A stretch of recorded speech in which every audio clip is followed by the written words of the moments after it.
Bem, pessoal, vamos falar do aumento de casos de Covid que a gente tem visto agora, nesse período, né? Por que esse tema é relevante? O que é que a gente vai fazer dentro desse contexto, né? O que que acontece, pessoal? Hoje a gente está vivendo aumento de gripe, aumento de vírus social respiratório, aumento de resfriado e aumento também da Covid-19, né?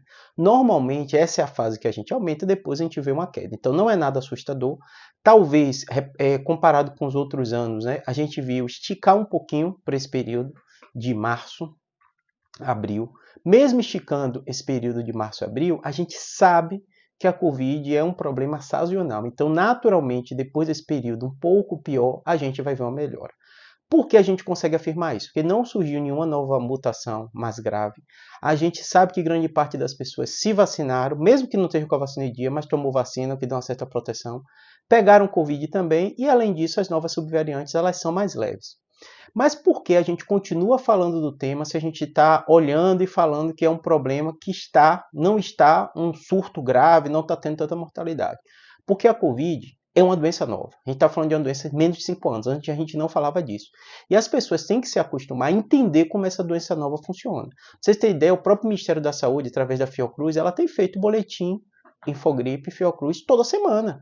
Toda semana divulga. Isso é um gasto, isso é um preparo, isso é necessidade de especialistas pararem e analisarem. Por que ela tem feito isso? Porque a gente tem que aprender, se educar a conviver com essa nova doença. Por exemplo, a gente vê campanha de câncer de mama, que é de tempo em tempo, né? Campanha de prevenção de suicídio, de tempo em tempo. São temas que a gente se acostumou, que a gente sabe, não tem noção, pelo menos, né, de como funciona, de como é, que você tem que ir no médico, como diagnosticar precoce. Por quê? Porque a gente ouve há muitos anos, há décadas ouvindo falar de câncer de mama, há décadas ouvindo falar de câncer de próstata, há décadas ouvindo falar de infarto, mas a Covid a gente está ouvindo falar há 5 anos. E aí tem um agravante da Covid, que aí tem a questão da educação e da informação, porque veio um boom de mentiras.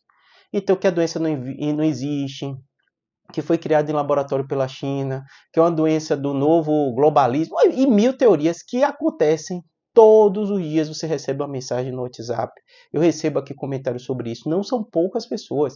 As enquetes que eu faço, quem gosta da aba comunidade sobre Covid, quando eu falo tanto de vacina como de Covid, isso é um público que acompanha, eu gosto de tema de saúde, né? E tanto que a maioria é meu seguidor por causa de tema de neuro, de outras coisas, e muitos até discordam de mim dessa questão da Covid da vacina, porque elas falam que não existe, que é invenção. Isso eu não estou dizendo pouca, não. Quem me segue está na ordem de 40%, 50%. É muita gente. Não acredita na vacina, acredita que Covid é invenção, acredita que é para a indústria farmacêutica lucrar, que foi criado em laboratório, espalhado para destruir o mundo. Então perceba, é muita gente. Quando a gente começa a informar, esse número vai cair.